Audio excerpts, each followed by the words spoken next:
ಚರ್ಚೆ ಮಾಡ್ತಾ ಇದ್ವಿ. ಇದ್ರ ಬಗ್ಗೆ ಕಾಂಗ್ರೆಸ್ ವಕ್ತಾರರು ಏನಂತಾರೆ ಅಂತ ಹೇಳಿ ನನ್ನ ಸರ್ ಯಾವ ರೀತಿ ನೋಡ್ತೀರಿ ಈ ಸಾಲಿನ ಬಜೆಟ್ನ ಅಂತ? ನೋಡಿ, ಮ್ಯಾಕ್ಸಿಮಮ್ ಲೂಟ್ ಮಿನಿಮಮ್ ಅರ್ನಿಂಗ್ ಅಂತ ಹೇಳೋಕ್ಕೆ ಸ್ಟಾರ್ಟ್ ಮಾಡ್ತೀನಿ. ಈ ಮೋದಿ ಸರ್ಕಾರ ಬಂದಾಗಿನಿಂದನೂ ತೆರಿಗೆ ಅನ್ನೋದನ್ನು ರಾಜ್ಯದಲ್ಲಿ ದೇಶದಲ್ಲಿ ಜನರ ತೆರಿಗೆಯನ್ನು ಹೀರ್ತಾ ಬಂದಿದೆ. GST ಮೂಲಕ ಹೀರ್ತಾ ಬಂದ್ಕೊಂಡು ಸ್ಟಾರ್ಟ್ ಮಾಡಿದ್ದಾರೆ. ಒಬ್ಬ ಏನೋ ಒಂದು ಆಟ ಖರೀದಿ ಮಾಡಬೇಕು ಅಂದರೆ 28% GST, ಇಲ್ಲ ಒಂದು ವೆಹಿಕಲ್ ಖರೀದಿ ಮಾಡ್ತೀನಿ ಅಂದರೆ ಅದ್ರ ಮೇಲೆ 28% GST, ಅದ್ರ ಮೇಲೆ ಒಂದು ಇನ್ಶೂರೆನ್ಸು ಪರ್ಚೇಸ್ ಮಾಡ್ತೀನಿ ವೆಹಿಕಲ್ ಕವರ್ ಮಾಡೋಕ್ಕೆ ಅದ್ರ ಮೇಲೆ ಒಂದು 28% GST. ಮಂಡ್ಯದಿಂದ ಬೆಂಗಳೂರಿಂದ ಮೈಸೂರಿಗೆ ಹೋಗ್ತೀನಿ ಅಂದರೂ ಅದಕ್ಕೊಂದು 600 ರೂಪಾಯಿ ಟೋಲು, 300 ರೂಪಾಯಿ ಟೋಲು. ಬೆಂಗಳೂರಿಂದ ದಾವಣಗೆರೆಗೆ ಹೋಗ್ತೀನಿ ಅನ್ನೋ ಒಂದು 400 ರೂಪಾಯಿ ಟೋಲು. ಈ ಮೋದಿ ಸರ್ಕಾರ ಬಂದಾಗಿನಿಂದನೂ ಜನರ ತೆರಿಗೆಯನ್ನು ಹೀರ್ತಾ ಇದೆ. Coming back to the Karnataka, ನಮ್ಮ ರಾಜ್ಯಕ್ಕೆ 2014 ಇಂಡಸ್ಟ್ರೀಸ್ ಆಗೋದು ಕಂಟಿನ್ಯೂ ಆಗ್ತಾನೆ ಇದೆ. ಇದೇ ಮೋದಿ ಸರ್ಕಾರ 2022ರಲ್ಲಿ ನಿರ್ಮಲಾ ಸೀತಾರಾಮನ್ ಅವರು 15th ಫೈನಾನ್ಸ್ ಕಮಿಷನ್ ರೆಕಮೆಂಡೇಶನ್ ಪ್ರಕಾರ 11,450 ಕೋಟಿ ಕರ್ನಾಟಕಕ್ಕೆ ಕೊಡಬೇಕು ಅಂತ ಉಲ್ಲೇಖ ಮಾಡಿದ್ದಾರೆ. ಅದು 15th ಫೈನಾನ್ಸ್ ಕಮಿಷನ್ ರೆಕಮೆಂಡ್ನ ಗೌರ್ಮೆಂಟು ಹಾನರ್ ಮಾಡಬೇಕು. ಅವ್ರು ರೆಕಮೆಂಡ್ ಮಾಡಿರೋದನ್ನು ಕೊಡೋದೋ ಬಿಡೋದೋ ಅಂತ ಸರ್ಕಾರಕ್ಕೆ ಇರೋದಿಲ್ಲ. But they should honour the recommendation of 15th finance commission.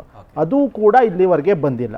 Bhadra ಮೇಲ್ದಂಡೆ ಯೋಜನೆಗೆ 7 ಡಿಸ್ಟಿಕ್ಗೆ, ಚಿತ್ರದುರ್ಗ, ದಾವಣಗೆರೆ, ತುಮಕೂರು, ಚಿಕ್ಕಮಗಳೂರು ಮತ್ತು ನಮ್ಮ ಹಾವೇರಿ ಡಿಸ್ಟಿಕ್ಗೆ ಭದ್ರಾ ಮೇಲ್ದಂಡೆ ಯೋಜನೆಯಿಂದ 5,300 ಕೋಟಿ ಅನುದಾನ ಇದೇ ಮೋದಿ ಸರ್ಕಾರ ಇಟ್ಟಿತ್ತು 2022ರಲ್ಲಿ. ಅದು 1 ರೂಪಾಯಿ ಬಿಡಿಗಾಸು ಆಗಿಲ್ಲ. ಏಮ್ಸ್ ರಾಯಚೂರಿಗೆ ಬೇಕು ಅಂತ ಕಳೆದ 3 ವರ್ಷದಿಂದ ನಮ್ಮ ಸರ್ಕಾರ 2 ವರ್ಷದಿಂದ ಅದ್ರ ಪರವಾಗಿ ನಮ್ಮ ಮುಖ್ಯಮಂತ್ರಿಗಳು ಅದ್ರ ಪರವಾಗಿ ಪತ್ರಗಳನ್ನು ಬರೆದಿದ್ದಾರೆ. ಮೋದಿಯವ್ರನ್ನ ಮೀಟ್ ಮಾಡಿದಾಗ ರಿಕ್ವೆಸ್ಟ್ ಮಾಡಿದ್ದಾರೆ. ಅದ್ರ ಬಗ್ಗೆನೂ ಒಂದು ಚಕಾರ ಎತ್ತಿಲ್ಲ.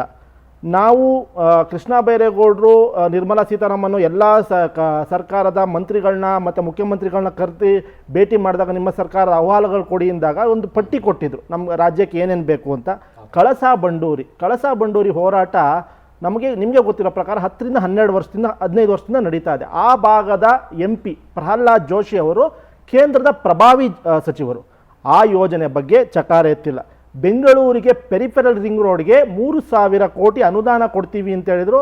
ಅದ್ರ ಬಗ್ಗೆನೂ ಚಕಾರ ಎತ್ತಿದಲ್ಲ. ಬೆಂಗಳೂರಿಂದ 3 ಜನ MP ಆಗಿದ್ದಾರೆ. 3 ಜನ MP ಆಗಿದ್ದಾರೆ, ಪ್ಲಸ್ ಒಂದು 4 ಜನ MP ಆಗಿದ್ದಾರೆ. ಸುಧಾಕರ್ ಅವರು, ತೇಜಸ್ವಿ ಸೂರ್ಯ ಅವರು, PC ಮೋಹನ್ ಅವರು, ಶೋಭಾ ಕರಂದ್ಲಾಜೆ ಅವರು ಉತ್ತರದಿಂದ. ಪೆರಿಫೆರಲ್ ರಿಂಗ್ ರೋಡ್ ಬೆಂಗಳೂರು ಉತ್ತರ ಜಾಸ್ತಿ ಕವರ್ ಮಾಡುತ್ತೆ. ಅವರು ಪ್ರಭಾವಿ ಸಚಿವರಾಗಿದ್ದಾರೆ. ಅದ್ರ ಬಗ್ಗೆ ಚಕಾರ ಎತ್ತಿಲ್ಲ. ಬೆಂಗಳೂರಿನ ಲೇಕ್ ಅಭಿವೃದ್ಧಿಗೆ 500 ಕೋಟಿ ಕೊಡ್ತೀವಿ ಅಂದ್ರಿದ್ರು. ಅದ್ರ ಬಗ್ಗೆ ಚಕಾರ ಎತ್ತಿಲ್ಲ.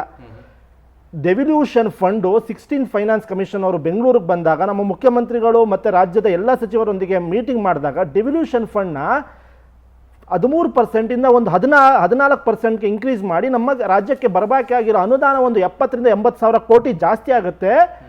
ನಮಗೆ ಒಂದು ಅನುದಾನ ನಾವು ರಾಜ್ಯಕ್ಕೆ ಮಾಡಬೇಕಾಗಿರೋ ಅಭಿವೃದ್ಧಿ ಕಾರ್ಯಗಳಿಗೆ ಒಳ್ಳೆಯದಾಗುತ್ತೆ, ನೀವು ಕೊಡಿ, ಪರವಾಗಿರೋ ಉತ್ತರ ಪ್ರದೇಶಕ್ಕೆ, ಬಿಹಾರಕ್ಕೆ ನೀವು ಅನುದಾನವನ್ನು ಜಾಸ್ತಿ ಕೊಡಿ. ಬಟ್ ನಮಗೆ ರಾಜ್ಯಕ್ಕೆ ಬರಬೇಕಾಗಿರೋದು ಡೆವಿಲ್ಯೂಷನ್ ಫಂಡ್ ಒಂದು 4% ಇನ್ಕ್ರೀಸ್ ಮಾಡಿ ಅಂತ 16th ಫೈನಾನ್ಸ್ ಕಮಿಷನ್ ಟೀಮ್ಗೆ ನಮ್ಮ CM ಅವರು ಬ್ರೀಫ್ ಮಾಡಿದ್ರು. ಅದ್ರ ಬಗ್ಗೆ ಇನ್ಕ್ರೀಸ್ ಮಾಡಿಲ್ಲ. ಸ್ಪೆಷಲ್ ಗ್ರ್ಯಾಂಟ್ಸ್ ನಮ್ಮ ಅಧ್ಯಕ್ಷರು ಖರ್ಗೆ ಸಾಹೇಬರು ಮೋದಿ ಅವ್ರನ್ನ ನಿರ್ಮಲಾ ಸೀತಾರಾಮನ್ ಅವರ ಪರ್ಸನಲ್ ಆಗಿ ರಿಕ್ವೆಸ್ಟ್ ಮಾಡ್ಬಿಟ್ಟು ಕಲ್ಯಾಣ ಕರ್ನಾಟಕ ಭಾಗಕ್ಕೆ ಅಭಿವೃದ್ಧಿಗೆ ಒಂದು ವಿಶೇಷ ಅನುದಾನ ಕೊಡಿ ಅಂತಂದ್ರು. ಅದ್ರ ಬಗ್ಗೆನೂ ಚಕಾರ ಎತ್ತಿಲ್ಲ. ಅಂಗನವಾಡಿ ಕಾರ್ಯಕರ್ತರ ವೇತನವನ್ನು ಇನ್ಕ್ರೀಸ್ ಮಾಡಿ 2,000ಕ್ಕೆ ಅಂತ ಅದರಲ್ಲೂ ಮುಖ್ಯಮಂತ್ರಿಗಳು ಹೇಳಿದ್ದು. ಅದ್ರ ಬಗ್ಗೆ ಚಕಾರ ಎತ್ತಿಲ್ಲ. ಈ ಬಡ್ಜೆಟ್ಟು ಕರ್ನಾಟಕಕ್ಕೆ ನಿರಾಶಾದಾಯಕವಾಗಿದೆ.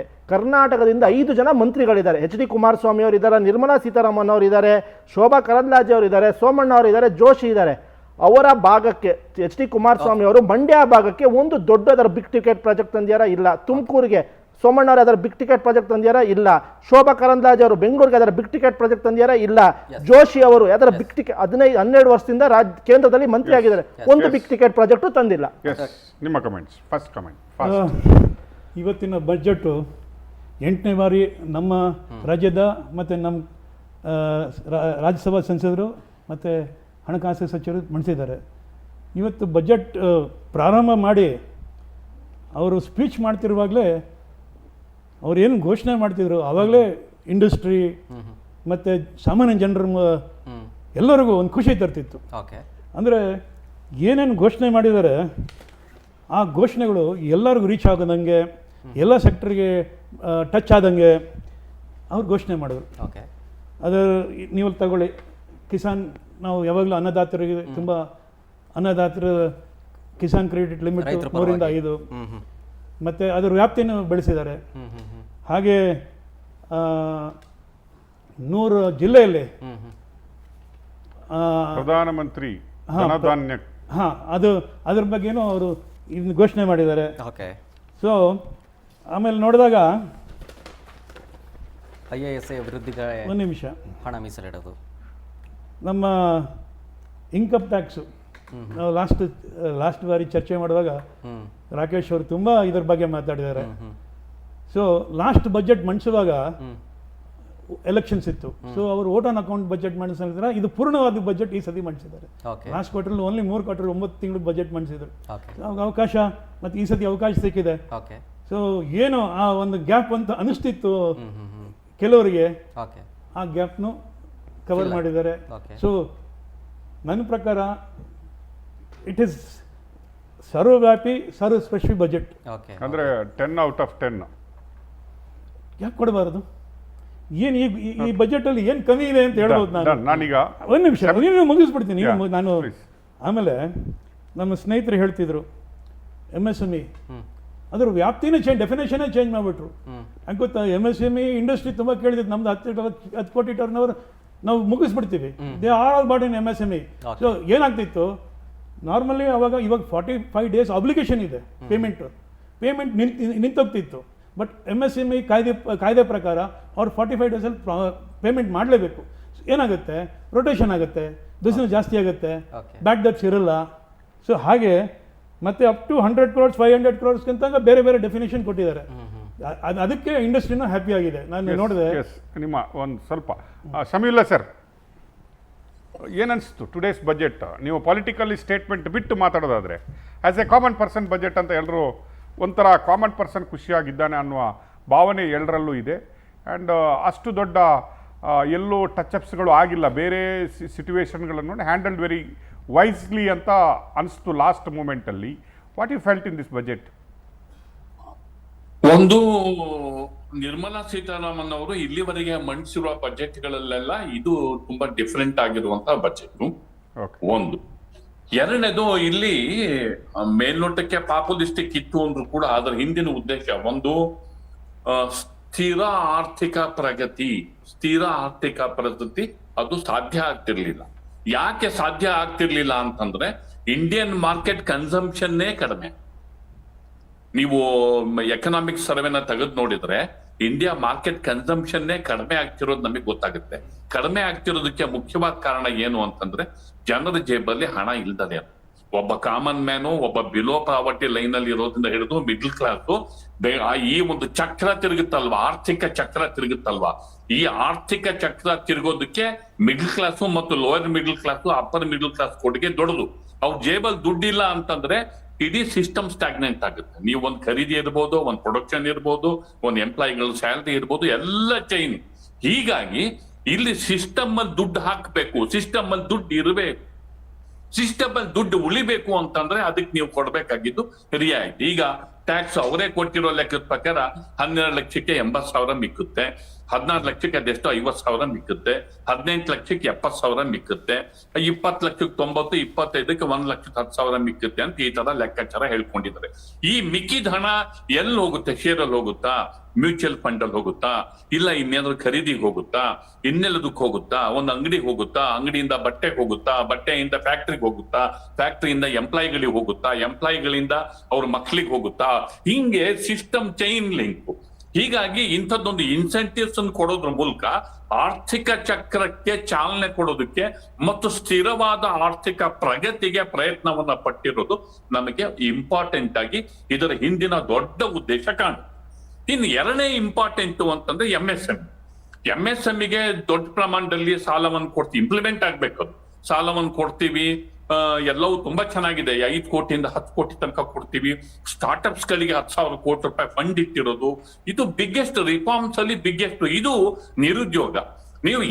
ನೀವು ಆರ್ಥಿಕ ಸಮೀಕ್ಷೆಯನ್ನ ಮತ್ತು ಕಳೆದ ಕೆಲವು ದಿನಗಳ ಆರ್ಥಿಕ ರಿಪೋರ್ಟ್ಸ್ ಅನ್ನ ನೋಡಿದ್ರೆ ಮತ್ತು ಚುನಾವಣೆಯಲ್ಲಿ ಬಿಜೆಪಿ ಮೇಲೆ ಬಿದ್ದ ಪರಿಣಾಮವನ್ನು ನೋಡಿದ್ರೆ ಇದು ನಿರುದ್ಯೋಗ ಎಷ್ಟರ ಮಟ್ಟಿಗೆ ದೊಡ್ಡ ಸಮಸ್ಯೆಯಾಗಿ ಇಂಡಿಯಾದಲ್ಲಿ ಬೆಳೀತಾ ಇದೆ ಅನ್ನೋದು ಆ ಬಿಸಿ ತರ್ತಾ ಇದೆ. ಆ ಬಿಸಿನ ತಣ್ಣಗೆ ಮಾಡೋದಕ್ಕೆ, ಅವರು ಉದ್ಯೋಗ ಜನರೇಷನ್ ಮಾಡೋದಕ್ಕೆ, ಉದ್ಯೋಗ ಸೃಷ್ಟಿ ಮಾಡೋದಕ್ಕೆ ಈ ಒಂದು MSMEಗಳನ್ನ ದೊಡ್ಡ ಪ್ರಮಾಣದಲ್ಲಿ ಬೂಸ್ಟ್ ಮಾಡಬೇಕು. ಸ್ಟೇಟ್ಮೆಂಟ್ ಸಾಲದು, ಬೂಸ್ಟ್ ಮಾಡಿದ್ರೆ ಅಟ್ಲೀಸ್ಟ್ ಜಾಬ್ ಆಪರ್ಚುನಿಟಿ ಕ್ರಿಯೇಟ್ ಆಯ್ತು ಅಂದ್ರೆ ಒಂದು ರೀತಿಯಲ್ಲಿ ಯಂಗ್ಸ್ಟರ್ಸ್ಗಳು ಇದರಿಂದ ಸಮಾಧಾನ ಆಗುತ್ತೆ. ಇದು 2ನೇ ಫಾರ್ಮುಲಾ. ಇನ್ನು 3ನೇ ಫಾರ್ಮುಲಾ ಬಜೆಟ್ ಅಲ್ಲಿ ಅವರು ಪ್ರಯತ್ನ ಪಟ್ಟಿರೋದು ಟೆಕ್ನಾಲಜಿ. ಒಂದು ಎಐಗೋಸ್ಕರ ಒಂದು 500 ಕೋಟಿ ರೂಪಾಯಿ ಫಂಡ್ ಮೊದಲನೇ ಬಾರಿಗೆ. ಯಾಕೆಂದ್ರೆ ಈ ಚೀನಾ ಇರ್ಬೋದು, ನೀವು ಅಮೆರಿಕ ಇರ್ಬೋದು, ಹೆಚ್ಚು ಕಮ್ಮಿ 7-8 ವರ್ಷ 9 ವರ್ಷ ನಾವು ಹಿಂದೆ ಬಿದ್ಬಿಟ್ಟಿದ್ವಿ. ಹೀಗಾಗಿ ಎಐ ಅನ್ನೋದು ಬರುವ ದಿನಗಳಲ್ಲಿ ಇಂಡಿಯಾ ಸಂಪೂರ್ಣವಾಗಿ ಸನ್ನದ್ಧರಾಗಬೇಕಾಗುತ್ತೆ. ಅದು ತುರ್ತಾಗಿ ಆಧುನಿಕತೆಯತ್ತ ಇಂಡಿಯಾವನ್ನ ಬೆಳೆಸ್ಬೇಕಾದ್ರೆ ಆಗ್ಬೇಕಾಗಿರುವಂತಹ ಸಂಶೋಧನೆ ಇಲ್ಲಿ. ಹೀಗಾಗಿ ಎಐಗೆ 500 ಕೋಟಿ. ಆಮೇಲೆ Indian institute of technology IITs ಗಳಿಗೆ 6,000 ಸೀಟ್ಗಳು ಹೆಚ್ಚಳ ಮಾಡಿದ್ದಾರೆ, 10,000 ಮೆಡಿಕಲ್ ಸೀಟ್ಗಳು ಹೆಚ್ಚಳ ಮಾಡಿದ್ದಾರೆ. ಆಮೇಲೆ ಕೆಲವು ಸಂಶೋಧನಾ ಕೇಂದ್ರಗಳನ್ನ ದೊಡ್ಡ ಪ್ರಮಾಣದಲ್ಲಿ ಮಾಡ್ತಿದ್ದಾರೆ. ಇದು ಭಾರತವನ್ನ ವೈಜ್ಞಾನಿಕವಾಗಿ ಆಧುನಿಕ ಬದಲಾವಣೆಗೆ ಭಾರತವನ್ನ ಸನ್ನದ್ಧಗೊಳಿಸೋದಕ್ಕೆ ಅನುಸರಿಸಿರುವಂತಹ 3 ತಂತ್ರ. ಆದ್ರೆ ಇದಕ್ಕೆ ಪ್ರಶ್ನೆ ನಮ್ಮ ಮುಂದೆ ಇರೋದು ಏನು ಅಂತಂದ್ರೆ, ಒಂದು ಆಯ್ತು ಮಿಡಲ್ ಕ್ಲಾಸಿಗೆ ಇನ್ಸೆಂಟಿವ್ಸ್ ಕೊಟ್ಟೆ, ಆದ್ರೆ ಕೈಗೆ ಎಟಕದಲ್ಲೇ ಇರುವ ಬಿಲೋ ಪಾವರ್ಟಿ ಲೈನ್ ಅಲ್ಲಿ ಇರುವ ಜನಕ್ಕೆ ಏನ್ ಕೊಟ್ಟ? ಫಾರ್ಮರ್ಸ್ ಸರಿ ಕೊಟ್ರಿ, ನೀವು ಧನ್ ಧ್ಯಾನ್ ಅಂತ ಪ್ರೋಗ್ರಾಮ್ ಕೊಟ್ಟಿದ್ರ ಸಾಕು, ಫಾರ್ಮರ್ಸ್ಗೆ ಸಾಕಲ್ಲ. ಮಿನಿಮಮ್ ಸಪೋರ್ಟ್ ಪ್ರೈಸ್ ಏನ್ ಮಾಡಿ? ಮಿನಿಮಮ್ ಸಪೋರ್ಟ್ ಪ್ರೈಸು ಭಾರತದ ಮುಂದೆ ಇರುವ ದೊಡ್ಡ ಚಳುವಳಿಯ ಸ್ವರೂಪವನ್ನು ಪಡ್ಕೊಂಡು ಈಗಲೂ ಕೂಡ ರೈತರು ಧರಣಿ ಕೂತಿದ್ದಾರೆ. ಹೀಗಾಗಿ ಇನ್ನು ಬಿಟ್ಟು ಹೋಗಿರುವಂತಹ ಬಹಳಷ್ಟು ಪ್ರಶ್ನೆಗಳು, ಬಹಳಷ್ಟು ಯೋಜನೆಗಳು ಇವೆ ಅನ್ನೋದು ನನ್ನ ಭಾವ. ನಾನು ಕಟೀಲ್ ಹತ್ರ ಬರ್ತೀನಿ ಈಗ. ಸರ್ ಒಂದು ದೇಶದ ಬಹುದೊಡ್ಡ ಸಮಸ್ಯೆ ಅಂದರೆ ನಿರುದ್ಯೋಗ, ಯುವಕರು. ಈ ಬಜೆಟಿನಲ್ಲಿ ಎಲ್ಲೋ ಇಂಡೈರೆಕ್ಟ್ ಆಗಿ inspirations to start a new business. Okay, ನೀವೀಗ ಗಿಗ್ ಸೆಕ್ಟರಲ್ಲಿ ನೀವು ನೋಡಿದರೆ ಅವರನ್ನು ಎನ್ಕರೇಜ್ ಮಾಡಿದ ಹಾಗೆ, ಮೇಕ್ ಇನ್ ಇಂಡಿಯಾ ಕಾನ್ಸೆಪ್ಟಲ್ಲಿ ನೋಡಿದರೆ, ಸ್ಕಿಲ್ ಇಂಡಿಯಾ ಕಾನ್ಸೆಪ್ಟಲ್ಲಿ ನೋಡಿದರೆ, ಈಗ MSMEಗಳ ಬಗ್ಗೆ ನಾವು ಮಾತಾಡ್ತಾ ಇದ್ವಿ. Expansion of all this things somewhere direct ನಮಗೆ ಉದ್ಯೋಗಾವಕಾಶಗಳು ಕೊಡಲಿಕ್ಕಾಗಿಲ್ಲ ಅಂದರೂ ಕೂಡ ಯುವಕರನ್ನು ಉದ್ಯೋಗವನ್ನು ಆರಿಸ್ಕೊಳ್ಳಿಕ್ಕೆ ಅವ್ರದ್ದೇ ಆದ ಒಂದು ಸ್ಮಾಲ್ ಸ್ಕೇಲಲ್ಲಿ ಸ್ಟಾರ್ಟ್ ಮಾಡಿಬಿಟ್ಟು ಅವರೇ ಒಂದು 4 ಜನಕ್ಕೆ ಉದ್ಯೋಗ ಕೊಡುವಂತಹ ಪ್ಲ್ಯಾನ್ಗಳು ಈ ಬಜೆಟಲ್ಲಿ ಇದೆ ಅಂತ ನಿಮ್ಗೆ ಅನಿಸ್ತಾ ಇದೆನಾ? ಇದೆ. ಈಗ ಗವರ್ಮೆಂಟೇ ಉದ್ಯೋಗ ಸೃಷ್ಟಿ ಮಾಡುವುದು ಒಂದಾದರೆ, ಉದ್ಯೋಗ ಅವಕಾಶಗಳನ್ನು ಕಲ್ಪಿಸುವುದು ಇನ್ನೊಂದು. ಅದು ಇಂಡೈರೆಕ್ಟ್ ಬೆನಿಫಿಟ್ ಆಗಿ ಬಂದಿದೆ ಇಲ್ಲಿ. ನಂಬರ್ 1 ನೋಡೋದಾದರೆ ನಾವು ಇವಾಗ measures for the toy sector.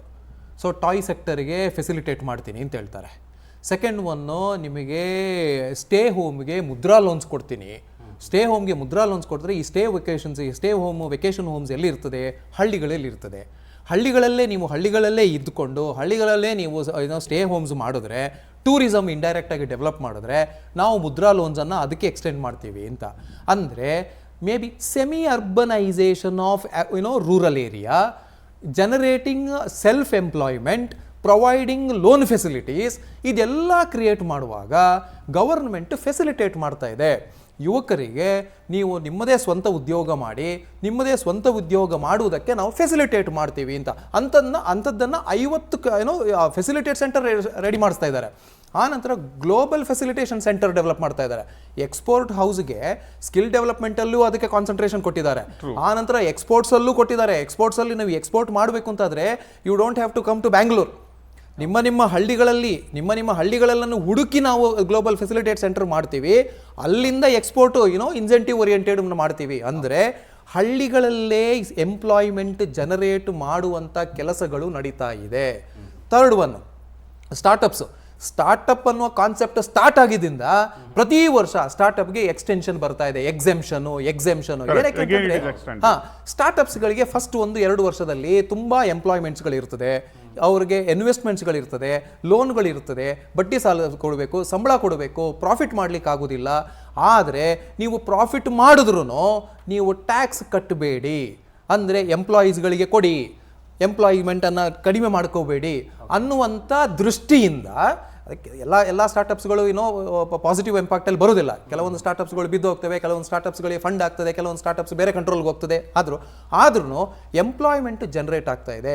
Highest ever employment generate ಈವಾಗಿನ ಕಾಲಕ್ಕೆ ಆಗ್ತಾ ಇರೋದೇ ಫ್ರೆಶರ್ ಗ್ರಾಜುಯೇಷನ್ಸ್ ಲೆವೆಲಲ್ಲಿ ಆಗ್ತಾ ಇರೋದೇ ಸ್ಟಾರ್ಟಪ್ಸ್ಗಳಿಗೆ, ತುಂಬಾ ಸ್ಟಾರ್ಟಪ್ಸ್ಗಳಿಗೆ. ರಿವರ್ಸ್ ಮೈಗ್ರೇಷನ್ ಸ್ಟಾರ್ಟ್ ಆಗಿದೆ. ಮೊದಲು ಎಲ್ಲರೂ ಹೇಳ್ತಿದ್ರು ಮಕ್ಕಳೆಲ್ಲ ಬೆಂಗಳೂರು ಹೋಗ್ಬಿಟ್ಟಿದ್ದಾರೆ, ಬೇರೆ ಬೇರೆ ಕಡೆ ಹೋಗ್ತಿದ್ದಾರೆ. ಸೊ ಇದು ಒಂದು ಗುಡ್ ಮನೆ initiative by government of India. Reverse migration start ಆಗಿದೆ. ಮತ್ತು ಇವಾಗ ಇನ್ನೂ ಎಲ್ಲ ಕಡೆಯಿಂದ ದುಡ್ಡು ಬರ್ತಿದೆ ಅಂದರೆ TDS. ಇವಾಗ ನಾನು ಒಬ್ಬ ಟೆನೆಂಟು, ನಾನು ನನ್ನ ಕಡೆಯಿಂದ TDS ಕೊಡಬೇಕಿತ್ತು, ಓನರ್ ಬೇರೆ ಮಾಡ್ತಿರಲ್ಲ. ಸೊ ಅದು ನನ್ನ ಸೇವೆ ಆಯ್ತಲ್ಲ. ಸೊ ಈ ಏನು ರಿಫಾರ್ಮ್ಸ್ ತಂದಿದ್ದಾರೋ ಅದು ಸಾಕಷ್ಟು ಬೇರೆ ಬೇರೆ ಕಡೆಯಿಂದ ಬೇರೆ ಬೇರೆ ರೀತಿಯಿಂದ ದುಡ್ಡು ಸೇವ್ ಆಗ್ತಿದೆ.